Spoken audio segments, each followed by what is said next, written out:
ایک بار سورہ الحمد اور 3 مرتبہ سورہ اخلاص کی تلاوت فرما کر مرحوم و مغفور فرخ احمد رضوی و مرحومہ و مغفورہ محترمہ شمس النساء بیگم کی روح کو اسعاد فرما۔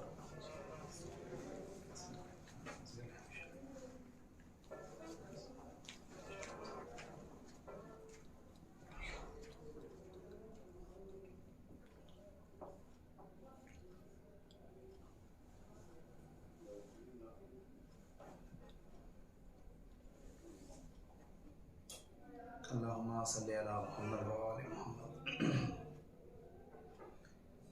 رخ سے ایک بار کفن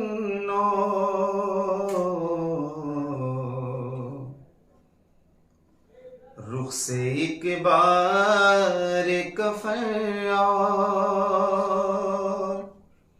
ہٹا دو بھیا، میرے بابا کا مجھے چہرہ دکھا دو بھیا۔ رخ سے ایک بار کفن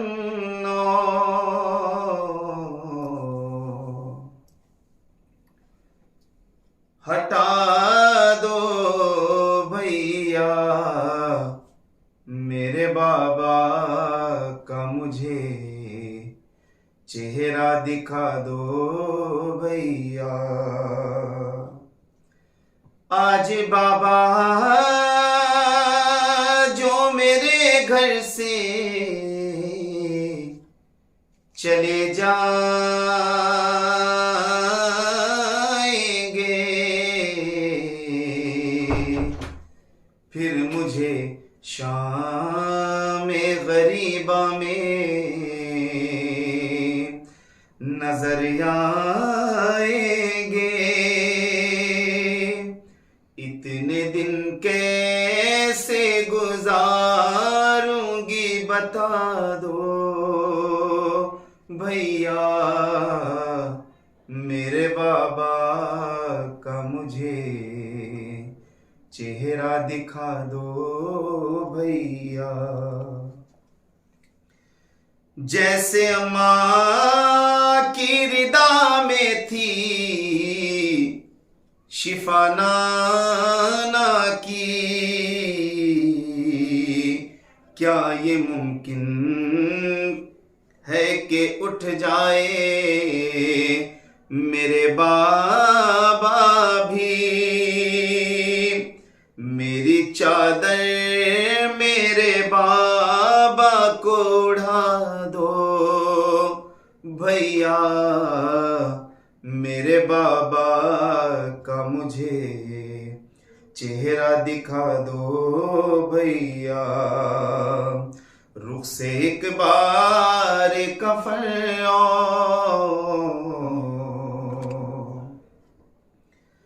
کیسے بتلاؤں یہ دل غم سے پھٹا جاتا ہے، کیا جدا باپ سے ہو کر بھی جیا جاتا ہے؟ اپنی بہنوں کو فقط اتنا بتا دو بھیا، میرے بابا کا مجھے چہرہ دکھا دو بھیا۔ غم میں بابا کے تڑپتا ہے، ذرا دیکھو تو دور بیٹھا ہے، بلا لاؤ میرے غازی کو پاس، کچھ دیر تو بابا کے بٹھا دو بھیا، میرے بابا کا مجھے چہرہ دکھا دو بھیا۔ ایک مرتبہ سورہ الحمد اور 3 مرتبہ سورہ توحید کی تلاوت فرما کر مرحوم مغفور جناب فرخ احمد رضوی و مرحومہ و مغفورہ ذاکرہ اہل بیت محترمہ شمس النساء بیگم کی روح کو ایصال فرما دیجیے۔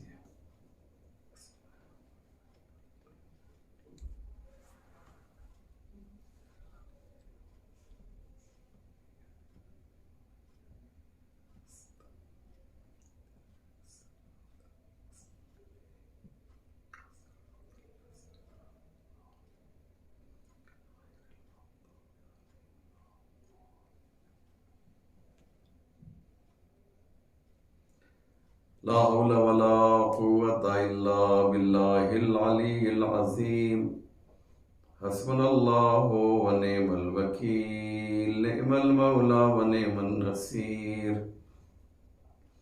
اعوذ باللہ من الشیطان اللعین الرجیم، بسم اللہ الرحمن الرحیم، الحمد للہ رب العالمین، والصلاة والسلام والتحیۃ والاکرام علی سید الانبیاء والمرسلین، مولانا ابی القاسم محمد وعلی الطیبین الطاہرین المعصومین المظلومین المنتخبین، ولعنۃ اللہ علی اعدائہم اجمعین، من یومنا ھذا الی صباح یوم الدین۔ رب اشرح لی صدری ویسر لی امری واحلل عقدۃ من لسانی یفقہوا قولی۔ بسم اللہ الرحمن الرحیم، یسألونک عن الروح قل الروح من امر ربی وما اوتیتم من العلم الا قلیلا۔ مؤمنین کرام، جیسا کہ آپ نے ابھی ملاحظہ فرمایا، یہ مجلس ایک مرد مومن اور ایک کنیز زہرا کے ایصال ثواب کے لیے برگزار کی جا رہی ہے۔ چونکہ مجلس ایصال ثواب کے عنوان سے ہو رہی ہے، لہذا مجلس کے موضوع کا انتخاب جو میں نے کیا ہے وہ مناسبت کو پیش نظر رکھتے ہوئے کیا ہے۔ ایک گفتگو اس سے پہلے ایک مجلس میں اس کی طرف اشارہ کیا تھا، اور میں نے آپ سے یہ وعدہ بھی کیا تھا کہ اس کی تفصیل آئندہ کبھی موقع ملا تو بیان کروں گا۔ آج الحمدللہ اسی موضوع کو اور زیادہ وسیع کر کے آپ کی خدمت عالی میں پیش کرنے کی سعادت حاصل کر رہا ہوں۔ کچھ لوگ پیغمبر اسلام کے پاس آئے اور انہوں نے کہا، آپ اللہ کے رسول ہیں، اللہ کی جانب سے آئے ہیں، تو ہم یہ چاہتے ہیں کہ ایک مسئلہ ہے کہ جو ہمارے سمجھ میں نہیں آ رہا ہے، اور ہم سے پہلے کے لوگوں نے بھی اس سلسلے میں سمجھنے کی کوشش کی، لیکن وہ سمجھ نہ سکے۔ انہوں نے تحقیق کی، انہوں نے ریسرچ کی، اس زمانے میں جو بھی لیول رہا ہو، کچھ لوگ تحقیق کر رہے تھے اس ٹاپک پہ، اور وہ ٹاپک کیا ہے؟ وہ روح کی حقیقت ہے۔ یسألونک، اور قرآن نے بھی اسے کھل کے بیان کیا کہ پیغمبر اسلام کے پاس کچھ لوگ آئے اور آ کر انہوں نے سوال کیا، یسألونک عن الروح، روح کے بارے میں میرے نبی یہ تم سے پوچھ رہے ہیں، یہ جو ریسرچ کر رہے ہیں، یہ جو تحقیق کر رہے ہیں، اور وہ بھی جسم کے بارے میں نہیں بلکہ روح کے بارے میں تحقیق کر رہے ہیں، ان سے کہہ دو کہ اس پر تحقیق نہ کریں۔ کیوں؟ اس لیے کہ روح کا تعلق اس دنیا سے نہیں ہے بلکہ عالم ارواح سے ہے۔ تو وہ چیز جو اس دنیا کی نہیں ہے اس کے بارے میں یہ دنیا والے تحقیق کیسے کر سکتے ہیں؟ اس کا رشتہ اس عالم کا ہے جسے عالم ارواح کہتے ہیں، یونیورس آف سول، جہاں پر روحیں پیدا کی گئی ہیں۔ تو چونکہ عالم ارواح سے تعلق ہے روحوں کا، اس لیے عالم ارواح کی مخلوق کے سلسلے میں عالم اجسام کے محقق اور تحقیق کرنے والے، ریسرچ کرنے والے ریسرچ نہیں کر سکتے۔ آپ کہیں کہ صاحب جناب جبریل کی خلقت کیسے ہوئی ہے، آپ مجھے بتائیے۔ کوئی نہیں بتا سکتا ہے، کیونکہ جبریل امین اس عالم اجسام کے نہیں ہیں، وہ عالم انوار سے ان کا تعلق ہے۔ تو جبریل کے بارے میں پوچھنا ہے تو استاد جبریل سے پوچھو کہ وہ کیسے پیدا کیے گئے ہیں، کیونکہ جب جبریل امین کی خلقت ہوئی اور جب وہ پیدا ہو گئے تو انہوں نے خود مخاطب کیا اللہ کو اور کہا، بتایا، جب خدا نے سوال کیا تھا جبریل یہ بتاؤ کہ من انتا و من انا، تو کون ہے اور میں کون ہوں؟ تو جبریل نے یہی تو کہا تھا۔ آپ سنتے رہتے ہیں، بہت پرانی بات ہے، پرانی سے میری مراد کہ بہت زیادہ لوگ اسے ممبر پہ پڑھتے ہیں کہ جب اللہ نے پوچھا کہ تو کون اور میں کون، تو جبریل نے کہا انتا انتا و انا انا، تو ہے اور میں ہوں۔ یہ تو میں بھی عجیب، لیکن روایت کہتی ہے کہ نور علی آگے بڑھا اور کہا جبریل کہہ دو انتا رب جلیل وانا عبد ذلیل، تو جلیل پروردگار، جلیل یعنی بزرگ، وانا عبد ذلیل، اور میں عبد ذلیل ہوں۔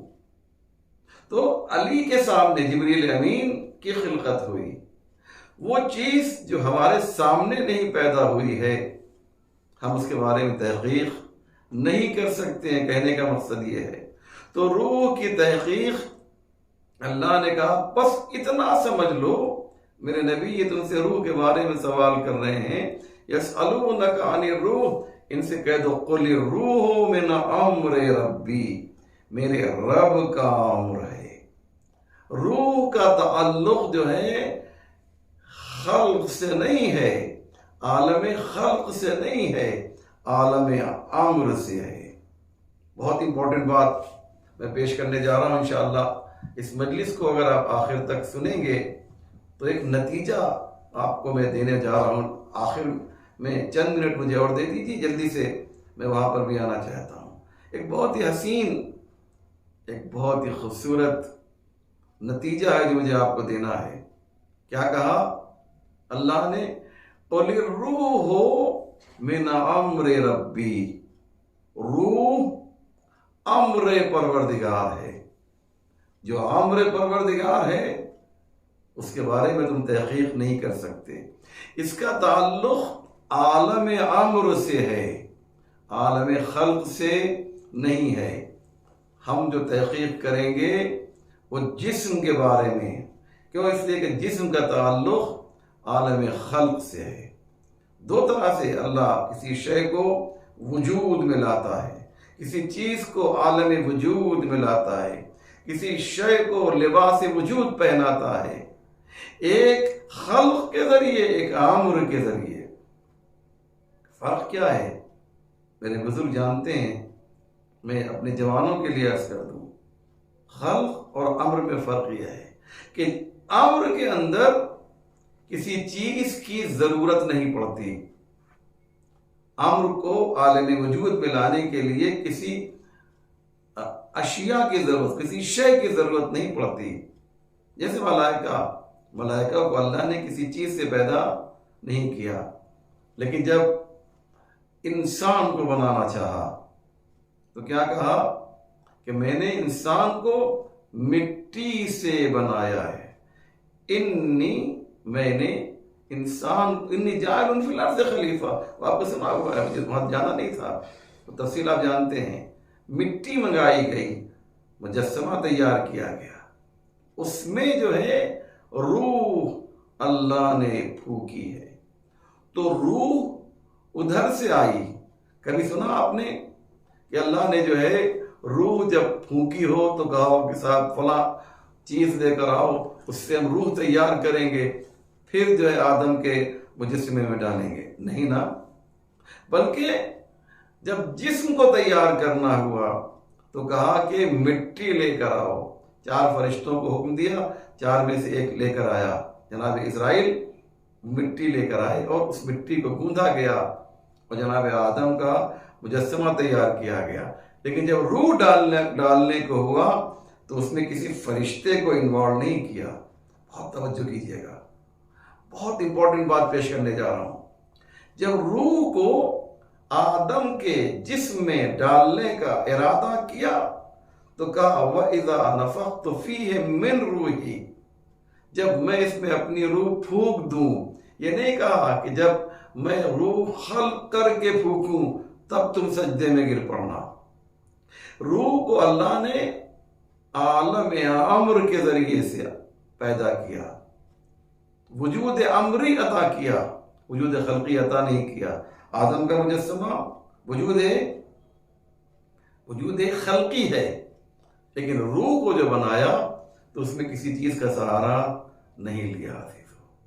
اس لیے کہا کہ یہ امر پروردگار ہے، وَأَمْرُهُ إِذَا أَرَادَ شَيْئًا أَن يَقُولَ لَهُ كُن فَيَكُونُ۔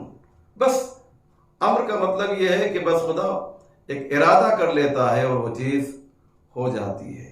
ادھر اللہ کا ارادہ اور ادھر وہ شے لباس وجود پہن لیتی ہے۔ انشاءاللہ میری بات آپ تک پہنچ رہی ہوگی۔ تو عالم ارواح سے ہمارا سفر شروع ہوا اور کہاں تک پہنچا؟ عالم اجسام میں۔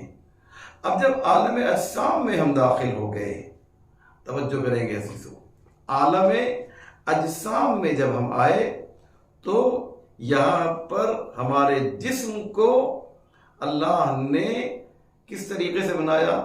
ہم نے غذائیں کھائیں، ان غذاؤں سے خون تیار ہوا اور اس خون سے ہمیں لباس وجود پہنایا گیا۔ لہذا یہ جسم یہاں تیار ہوا، روح وہاں تیار ہوئی۔ انسان مرکب ہے جسم اور روح سے، تو روح ادھر سے آئی، جسم ادھر کا ہے۔ تو اب اگر جسم کو بیمار ہونا ہے یا جسم بیمار ہو جائے تو ادھر والا ڈاکٹر جو ہے جسم کا علاج کرے گا، اور اگر روح بیمار ہو جائے تو کون علاج کرے گا؟ ادھر والا ڈاکٹر نہیں، روح میں اگر کچھ گڑبڑی ہو جائے تو اس کا معالج، اس کا طبیب، اس کا ڈاکٹر جو ہے ادھر والا نہیں ہوگا، ادھر والا ہوگا۔ اللہ نے روح کے مریضوں کے لیے 1,24,000 انبیاء بھیجے اور 12 امام بھیجے، اور حضرت فاطمہ زہرا سلام اللہ علیہ کو ہدایت کے لیے بھیجا۔ ان کا کام کیا تھا؟ یہ در حقیقت طبیب ارواح تھے، یہ روحوں کی بیماری کو ٹھیک کرنے کے لیے آئے۔ اب انسان نے غلطی کیا کی، اسے سن لیجئے۔ انسان نے غلطی کیا کی؟ مثال کے طور پہ ایک میں مثال دے دوں، بات واضح ہو جائے گی. ایک شخص ہے جو آنکھ کا مریض ہے، اس کی آنکھ میں تکلیف ہے، تو جو آنکھ کا مریض ہے وہ ہارٹ اسپیشلسٹ کے پاس نہیں جائے گا، وہ کڈنی ایکسپرٹ کے پاس نہیں جائے گا، بلکہ اگر اس کے آنکھ میں تکلیف ہے تو آنکھ کے ڈاکٹر کے پاس جائے گا، دانت میں تکلیف ہے تو کان کے ڈاکٹر کے پاس نہیں جائے گا، دانت کے ڈاکٹر کے پاس جائے گا. انسان کتنا نادان ہے کہ یہ تو جانتا ہے کہ اگر کان میں تکلیف ہے تو ہمیں دانت کے ڈاکٹر کے پاس نہیں جانا ہے. کاش یہ انسان یہ بھی جان لیتا کہ جو روحوں کا ڈاکٹر ہے، جو روح کو بالیدگی عطا کرتا ہے، ہم جو ہے اس کو چھوڑ کر جو ہے روح کے علاج کے لیے غیروں کے پاس کیوں چلے گئے. اس کے پاس انسان کو جانا چاہیے تھا کہ جو ادھر سے آیا تھا روح کا علاج کرنے کے لیے، لیکن انسان نے غلطی یہ کی، جو ادھر سے آیا تھا اس کو تو چھوڑ دیا، جو ادھر والا تھا اسے روح کے علاج کے لیے لے لیا. نتیجہ کیا ہوا؟ سب جو ہے معاملہ خراب ہو گیا اور روح کی بیماری جو ہے بڑھتی گئی، روح کی بیماری بڑھتی گئی. اور جب روح کی بیماری بڑھتی گئی تو اس انسان کے اندر جو ہے کچھ یزید پیدا ہوئے. کیوں؟ اس لیے کہ یہ لوگ وہ تھے کہ جنہوں نے صحیح ڈاکٹر کا انتخاب نہیں کیا. ان کی بیماری بڑھی تو اس میں کوئی یزید تیار ہوا، ان کی بیماری بڑھی تو اس کے اندر کوئی متوکل تیار ہوا، ان کی بیماری بڑھی تو ان میں کوئی صدام تیار ہوا. کیوں؟ اس لیے کہ صحیح ڈاکٹر کا انتخاب نہیں کیا. جب آپ آنکھ کا علاج مثال کے طور پہ دانت کے ڈاکٹر سے کریں گے تو کیا آنکھ صحیح و سالم ہوگی؟ تو اب دو غلطیاں ہیں، بہت توجہ کیجئے، ایک نتیجہ نکالنا چاہتا ہوں. یہاں پہ دو طرح کے لوگ ہیں، ایک وہ ہیں جو غلط ڈاکٹر کے پاس جا رہے ہیں، اور دوسرا غلط انسان وہ ہے کہ جانتا ہے کہ مجھے جو ہے میں دانت کا ڈاکٹر ہوں تو مجھے آنکھ کا علاج نہیں کرنا چاہیے، لیکن وہ بھی کہتا ہے لاؤ ہم جو ہیں آنکھ کا علاج کریں گے. کیوں؟ اس لیے کہ اس میں اس کا کوئی فائدہ چھپا ہوا ہے. وہ فائدہ کیا ہے آپ جانتے ہیں عزیزو، میری بات واضح ہو رہی ہے نا؟ تو نتیجہ کیا ہوگا کہ دانت کا ڈاکٹر جب آنکھ کا علاج کرے گا تو نہ دانت ہی صحیح رہے گا اور نہ ہی آنکھ صحیح رہے گی. کیوں؟ اس لیے کہ جب ایک حصہ جسم کا خراب ہوگا تو سارے آرگنز، سارے اعضاء رئیسہ انسان کے جو ہیں خراب ہو جائیں گے. اس لیے عزیزو، اس لیے یہ مجلس عزا، یہ مجلس ترحیم، یہ مجلس ایصال ثواب اس لیے ہم برگزار کرتے ہیں تاکہ اس کے ذریعے سے یہ میسج دے سکیں کہ اللہ نے ہماری ہدایت کے لیے، ہماری رہنمائی کے لیے، ہمارے فائدے کے لیے کچھ ایسے ڈاکٹر معین کیے کہ جو ہماری روح کا علاج کریں. آپ مجلس میں نہیں آتے، یہ مجلس، یہ امام بارگاہ ایک شفا خانہ ہے.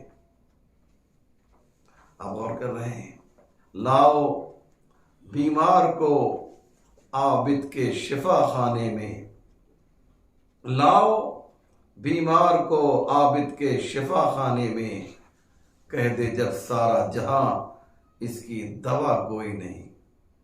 البتہ شاعر کی مراد شاید جسمانی مرض سے ہو، جسمانی بیماری سے ہے، لیکن یاد رکھیے گا امام بارگاہ جہاں پر ذکر اہل بیت ہو، مسجد جہاں پر عبادت پروردگار ہو، یہ وہ جگہیں ہیں، یہ وہ ہاسپٹل ہیں کہ جہاں پر روح بشر کا علاج کیا جاتا ہے. یہاں پہ انسان کی روح کو بالیدگی ملتی ہے، انسان کی روح کو تازگی ملتی ہے. لیکن یہ اسی وقت ممکن ہے کہ جب ہم ان مراکز پہ آئیں گے. جو لوگ، جو بیمار ہاسپٹل میں جاتے ہیں انہی کو تو شفا ملے گی نا. لیکن اگر ایک بیمار اسپتال میں رہے، ایک بیمار گھر میں رہے اور اسپتال نہ جائے تو ظاہر سی بات ہے کہ اس کو شفا کیسے ملے گی؟ لہذا اپنے بچوں کو، اپنے گھر والوں کو مساجد میں لے کر آئیے، مجلسوں میں لے کر آئیے، امام بارگاہوں میں لے کر آئیے، امام باڑوں میں لے کر آئیے، تاکہ روح جو ہے ہماری صحیح و سالم رہ سکے۔ کتنے افسوس کی بات ہے نا کہ ہم اپنے جسم کا علاج تو بہت ہی شوق و ذوق سے کراتے ہیں، اس کے لیے ہزاروں روپے، اس کے لیے لاکھوں روپے ہم خرچ کرنے کے لیے تیار ہیں، لیکن روح کے لیے پیسے کی ضرورت نہیں ہے، روح کے علاج کے لیے کسی نقد کیش کی ضرورت نہیں ہے، اس میں آپ کا بینک بیلنس ڈسٹرب نہیں ہوگا۔ اگر روح کا علاج، جملہ سنیں، بہت قیمتی جملہ کہہ رہا ہوں، کہ اگر روح کا علاج کرو گے تو تمہارے اعمال کا بینک بیلنس بہتر ہو جائے گا۔ میری بات واضح ہو رہی ہے؟ جسے نام اعمال کہتے ہیں، جو قرآن کہتا ہے کہ جسے ہم اب اس کا نام اعمال دائنے ہاتھ میں دیں گے، فَهُوَ فِي عِيشَةٍ رَاضِيَةٍ، وہ مزے میں رہے گا۔ لہذا صرف جسم کی فکر نہیں ہونی چاہیے، بلکہ جسم کے ساتھ ساتھ ہمیں اپنی روح کو بھی مضبوطی عطا کرنی ہوگی۔ آپ دیکھیں بڑی بڑی ہستیاں جنہوں نے روح کو مضبوط کیا، جنہوں نے روح کو طاقت عطا کی، ان کا جسم آپ کو کمزور ملے گا۔ بلال حبشی کون ہیں؟ کوئی بہت بڑے پہلوان تو نہیں ہیں، لیکن ان کی روح اتنی مضبوط ہو گئی تھی کہ جب انہیں مخالفین نے، دشمنوں نے گرفتار کیا، پکڑ لیا، ان کی شرٹ، ان کی قمیص، ان کا کرتا اتار دیا، اور شدید گرمی ہوتی ہے عرب کی، آپ جانتے ہیں کہ ریتیلے علاقے میں تو گرمی زیادہ ہی پڑتی ہے، اور وہاں کی جو ریتی ہے، جو بالو ہے، اتنا گرم ہو جاتا ہے کہ اس پہ اگر آپ ایک دانہ ڈال دیجیے تو دانہ بن جاتا ہے۔ اس زمین پہ چلچلاتی ہوئی دھوپ میں، شدید گرمی میں حضرت بلال حبشی کو لٹایا گیا، اور ان کے اوپر پیٹ کے بل لٹایا گیا، اور پشت کے اوپر ایک پتھر رکھا گیا۔ آپ دیکھتے ہیں دشمن کس طریقے سے اذیت پہنچاتا ہے، کیسے ٹارچر کرتا ہے، اور اس کے بعد اس پتھر کے اوپر ایک شخص کھڑا ہو کر کودتا ہے۔ تو آپ نے دیکھا ہوگا کہ جب کسی کے سینے پہ کودیے تو ایک آہ کی آواز نکلتی ہے۔ بلال حبشی کا جسم کمزور تھا، روح تو کمزور نہیں تھی نا، تو جانتے ہیں آہ کی جگہ پہ آواز آہ کی نہیں نکل رہی تھی، وہ کہہ رہے تھے ایک خدا کا انکار کرو، یہ جو ہے جتنے ہمارے خدا ہیں 360 انہیں مانو، خدا واحد کا انکار کر دو۔ تو جب وہ جنگ کر رہا تھا، وہ شقی، وہ بدبخت، وہ ظالم، تو جناب بلال حبشی کو ہمارا لاکھوں سلام ہو، آہ کی آواز نہیں نکل رہی تھی، احد کی آواز نکل رہی تھی۔ یہ آواز، احد یعنی ایک، تم کہتے ہو کہ 360 ہیں، مجھے قتل بھی کر دو، تو قتل کرتے وقت جو آواز ہمارے منہ سے نکلے گی وہ آہ کی نہیں ہوگی، وہ احد کی ہوگی۔ یہ گھرانہ ہی ایسا ہے، یہ ایمان ہی ایسا ہے کہ یہاں پر اسلحوں سے، طاقت سے، ٹارچر سے، ظلم سے ڈرایا نہیں جا سکتا۔ کیوں؟ اس لیے کہ روح مضبوط ہو چکی ہے۔ اگر روح مضبوط ہو جائے نا تو پھر جسم کتنا بھی کمزور ہو، دشمن کے مقابلے میں یہ جسم، یہ سر سرنڈر نہیں کر سکتا ہے، جھک نہیں سکتا ہے۔ یہ کٹ تو سکتا ہے لیکن جھک نہیں سکتا. یہ تو بڑوں کی بات ہے. آپ دیکھیں چھوٹے بچے یا چھوٹا شیرخوار، ایک کا میں نام لے لیتا ہوں، مثالیں بہت سی ہیں، اس کے گلے پر تیر سے شعبہ لگ رہا ہے. جسم کتنا کمزور ہے. 6 مہینے کا بچہ، تصور کیجئے جو بات میں کہہ رہا ہوں، اس کی گہرائی میں اتریے. 6 مہینے کا بچہ ہے اور 3 دن کا بھوکا اور پیاسا ہے. بڑی آسانی سے آپ نے لے لیا نا اسے. 6 مہینے کا بچہ، 3 دن کا بھوکا پیاسا، کتنا کمزور ہے جسمانی اعتبار سے. آپ سوچ سکتے ہیں کتنا کمزور ہے. لیکن یہی شیرخوار، اسے اس کے باپ نے ایسی تربیت کی کہ جب ہربلا کا تیر اس کے گلے پر چلا ہے تو یہ بچہ رویا نہیں، بلکہ مسکرا کر بتایا کہ میں 6 مہینے کا ضرور ہوں، میرا جسم کمزور ضرور ہے، لیکن میری روح مضبوط ہو چکی ہے، لہذا میں تیر کھا کے مسکراؤں گا، تیر کھا کر روؤں گا نہیں. تو جب جسم مضبوط ہو جائے، جب روح مضبوط ہو جائے اور جسم جیسا بھی ہو اس کی فکر نہیں ہے، تو پھر خوف اس جسم کو متاثر نہیں کرتا. اسی لیے مولا علی نے مرحب کو واصل جہنم کیا، انتر کو مارا، عمرو ابن عبدوت کو مارا، لیکن جب ان کے سر پہ ابن ملجم کی زہر میں بجھی ہوئی تلوار چلی ہے تو مولا نے فرمایا فزتو برب الکعبہ یا فزتو ورب الکعبہ، میں رب کعبہ کی قسم کامیاب ہو گیا. کعبہ کا نام لیا تاکہ بتانا چاہا کہ میرا رشتہ جملہ سنیں گے عزیزو، رب کعبہ کی قسم کھائی ہے. رب العالمین بھی کہہ سکتے تھے نا، لیکن رب کعبہ کہہ کر بتایا کہ وہ کنیکشن جو پیدائش کے وقت کعبے سے جوڑا تھا وہ آج مسجد کوفہ میں بھی پایا جا رہا ہے. آج وہ کنیکشن، وہ رابطہ علی کا مسجد کوفہ میں بھی ہے. میں مسجد کوفہ میں شہید ہو رہا ہوں، لیکن کنیکٹ ہوں تو کعبے سے. کیوں؟ اس لیے کہ تم دیکھتے نہیں ہو کہ میرے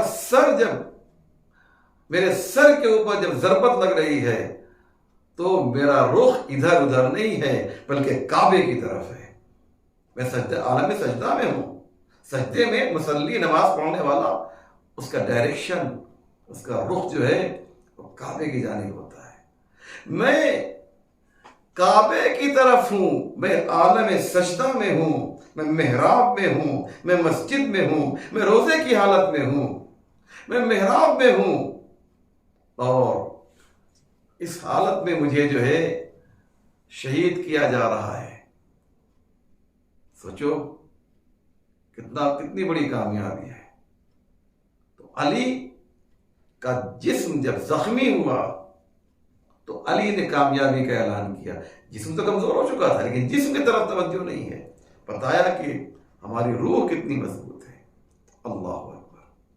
لہذا عزیزو، ایسے بہت سی شخصیتیں ہیں، ائمہ معصومین، ہمارے علماء، ہمارے عرفاء،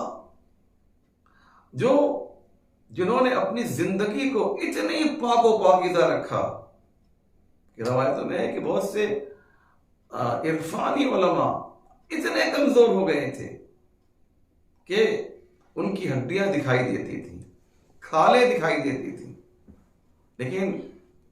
لیکن ان کی روح مضبوط ہو گئی تھی. میں ایک نام لیتا ہوں، علامہ کلینی اتنے کمزور ہو گئے تھے آخر میں کہ ان کی ہڈیاں دکھائی دے رہی تھی.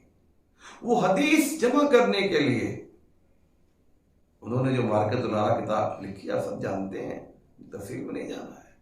ایک حدیث لینے کے لیے معلوم ہو جائے کہ فلاں بستی میں کوئی راوی موجود ہے، تو اس ایک راوی سے ایک حدیث لینے کے لیے جاتے تھے. اس زمانے میں تو کوئی ایسے وسائل نہیں تھے نا کہ جس میں آپ، اس زمانے میں سفر جو ہے حقیقت میں انگلش والا سفر ہوتا تھا. یہ بات ذہن میں رکھیں گے. یعنی تکلیف، انگلش میں سفر کہتے ہیں تکلیف کو، اور وہ تکلیف ایک حدیث لینے کے لیے علامہ کو لینی جاتے تھے. ایسے ہمارے علماء ہیں، انہیں معلوم ہے کہ جسم کمزور ہے، لیکن ہوا کرے.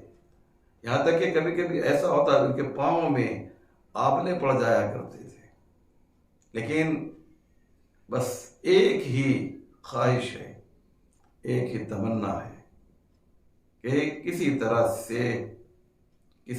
سے ہم احادیث معصومین کو جمع کر کے ایک کتاب کی شکل دیں، اور وہ کتاب کا نام اصول کافی رکھا گیا. آج ہماری 4 بڑی کتابوں میں سے ایک کتاب ہے. ایسے بہت سے علماء ہیں، میرے پاس ایک لمبی لسٹ ہے کہ جنہوں نے اپنے جسم کی پرواہ نہیں کی. جسم کمزور ہو جائے تو ہو جائے. اللہ اکبر. بس عزیزو، جناب علی اصغر کا تذکرہ ابھی میں نے کیا، تو میں یہ چاہتا ہوں کہ جناب علی اصغر کے سلسلے میں جو بات امام حسین نے کہی ہے وہ میں آپ کی زبان میں کہنا چاہتا ہوں. جب امام حسین علیہ السلام نے آواز استغاثہ بلند کی، حل من ناصر ینصرنا، حل من مغیث یغیثنا، حل من معین یعیننا، کوئی ہے جو ہماری مدد کرے، کوئی ہے جو ہماری نصرت کرے. تو کون تھا جو حسین کی نصرت کرتا، حسین کی مدد کرتا؟ ہاں، حسین کا یہ شیرخوار جھولے میں ہے، اس کے کان میں بابا کی نہیں امام زمانہ کی آواز استغاثہ آ رہی ہے. اب جو رشتہ ہے وہ ایک امام کا ہے، بابا تھوڑی بلا رہے ہیں، بابا تو ہیں ہی، لیکن امام زمانہ پکار رہا ہے. علی اصغر جھولا چھوڑ دو، علی اصغر اب تمہیں جھولے میں نہیں رہنا ہے. اور حسین کے اس شیرخوار نے خود کو جھولے کی بلندی سے گرا دیا. آپ نے بہت دیکھا ہے، بچوں کو بہت دیکھا ہے، 6 مہینے کے بچوں کو بہت دیکھا ہے، لیکن کیا آپ نے کوئی ایسا بچہ دیکھا 6 مہینے کا، انصاف سے بتائیے گا، کہ جس نے 3 دن دودھ نہ پیا ہو؟ تصور کریں جسم کتنا کمزور ہے، لیکن حوصلہ اتنا بلند ہے کہ جھولے کی بلندی سے خود کو زمین کربلا پہ گرا دیا. یہ علی اصغر زمین کربلا پر نہیں آ رہے ہیں، الظاہر مجھے یہ جملہ کہنے دیجیے، بلکہ اسلام کو زمین کربلا پر گر کے بلندی پر لے جا رہے ہیں. اللہ اکبر. اسلام کو بلندی پہ لے جا رہے ہیں. اور جن جن لوگوں نے جام شہادت نوش کر کے اسلام کو بچایا ہے، صبح قیامت تک یہ کہا جائے گا کہ ان میں ایک نام علی اصغر کا بھی ہے. اللہ اکبر. ایک نام علی اصغر کا بھی ہے. امام حسین در خیمہ پر آئے کیونکہ بیویوں نے رونا شروع کر دیا تھا. علی اصغر کو جھولے سے زمین پر گر گئے. ماں نے رونا شروع کیا، ماں کے بعد زینب نے رونا شروع کیا، بیویوں میں کوہرام بچا. رونے کی آواز حسین کے کان میں آئی.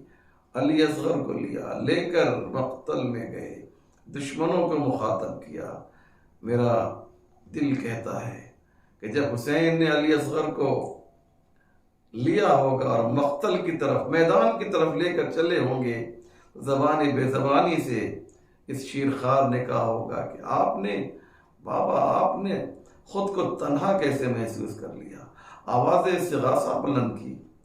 ابھی تو آپ کا بیٹا علی اصغر موجود ہے، آپ امام زمانہ ہیں، آپ مجھے لے چلیے، میں ایسی جنگ کروں گا کہ ایسی جنگ نہ بھیا علی اکبر نے کی ہوگی، نہ چچا عباس نے کی ہوگی۔ حسین علی اصغر کو لے کر میدان میں آئے اور زبردست جو ہے علی اصغر کا کارنامہ سنیے، کیا کام کیا جناب علی اصغر نے۔ پہلے تو حسین نے علی اصغر کو زمین کربلا پہ لٹا دیا۔ تم سوچتے ہو حسین علی اصغر کے بہانے پانی پی لے گا؟ تو لوگ میں زمین کربلا پہ لٹایا دیتا ہوں۔ زمین کربلا پہ علی اصغر کو لٹا دیا، کوئی جواب نہ آیا۔ علی اصغر کو اپنی آغوش میں لیا اور جو جملہ کہا تھا میں چاہتا ہوں اسے آپ سن لیں عزیزو۔ جب دشمنوں کے مقابلے میں لے کر آئے تو آواز دی الا ترون کیف یتلظی، دشمنوں کو مخاطب کیا اور کہا تم دیکھتے نہیں ہو میرا علی اصغر کس طرح سے تلظی کر رہا ہے۔ تلظی آپ جانتے ہیں یہ عربی لفظ ہے، میں اس کا اردو میں آسان ترجمہ کرتا ہوں، بس اسی پر مسائل کو ختم کر رہا ہوں، آپ انشاءاللہ خوب گریہ کریں گے۔ تلظی کہتے ہیں، آپ نے دیکھا ہوگا کہ جب مچھلی کو پانی سے باہر نکالتے ہیں نا تو مچھلی کی 3 حالتیں ہوتی ہیں۔ پہلی حالت یہ ہوتی ہے کہ مچھلی زمین سے بلند ہوتی ہے، جمپ لگاتی ہے، اچھلتی ہے، لیکن دوسری حالت جب اس کی طاقت کم ہو جاتی ہے عزیزو تو آپ جانتے ہیں وہ زمین پہ کروٹیں لینا شروع کرتی ہے۔ اور تیسری حالت وہ ہے عزیزو کہ جب طاقت بالکل ختم ہو جائے اور اب جان نکلنے والی ہے تو اس موقع پر آپ نے دیکھا ہوگا کہ مچھلی جو ہے اپنے ہونٹوں کو کھولتی ہے اور بند کر دیتی ہے، ہونٹوں کو کھولتی ہے، اسی کو عربی زبان میں تلظی کہا جاتا ہے۔ حسین نے آواز دی الا ترون کیف یتلظی، ارے تم دیکھتے نہیں ہو کہ میرا لال علی اصغر کس طریقے سے تلظی کر رہا ہے، اگر اسے پانی نہ دو گے تو یہ دم توڑ دے گا۔ وَسَيَعْلَمُ الَّذِينَ ظَلَمُوا أَيَّ مُنْقَلَبٍ يَنْقَلِبُونَ إِنَّا لِلَّهِ وَإِنَّا إِلَيْهِ رَاجِعُونَ رِضًا بِقَضَائِهِ وَتَسْلِيمًا لِأَمْرِهِ اللهم بحق محمد وأنت المحمود وبحق علي وأنت العالى وبحق فاطمة وأنت فاطر السماوات والأرض وبحق الحسن وأنت المحسن وبحق الحسين وأنت قديم الإحسان وبحق الأئمة التسعة الطاهرين من ذریۃ الحسین علیہ السلام۔ یا اللہ تجھے واسطہ محمد والے محمد کا پروردگار ہمارے اس مختصر مگر اہم اعمال کو قبول فرما۔ جن مرحومین کے لیے یہ مجلس منعقد کی گئی ہے انہیں جوار رحمت میں جگہ عنایت فرما، ان کے گناہوں کو معاف فرما، ان کی مغفرت فرما۔ یا اللہ جن لوگوں نے ہم سے التماس سے دعا کہا ہے ان کی دعاؤں کو مستجاب فرما۔ اے رب کریم یہ جنت البقیع جو تو دیکھ رہا ہے کہ تیرے بندگان خاص کی قبریں ہوا کرتی تھیں اسے مسمار کر دیا گیا، یا اللہ اس کی تعمیر کے اسباب فراہم فرما۔ یا اللہ آل محمد کے چاہنے والے دنیا میں جہاں جہاں بھی ہوں ان کی جان مال عزت آبرو کی حفاظت فرما، پرچم اسلام کو سر بلند فرما، پرچم کفر و نفاق کو سر نگو فرما، ہمارے امام کے ظہور میں تعجیل فرما، ہم سب کو ان کے اعوان و انصار میں شمار فرما۔ 1 مرتبہ سورہ الحمد و 3 مرتبہ سورہ توحید کی تلاوت فرما کر مرحوم مغفور جناب فرخ احمد رضوی و مرحومہ و مغفورہ محترمہ شمس النساء بیگم کی روح کو احسان فرما دیجیے۔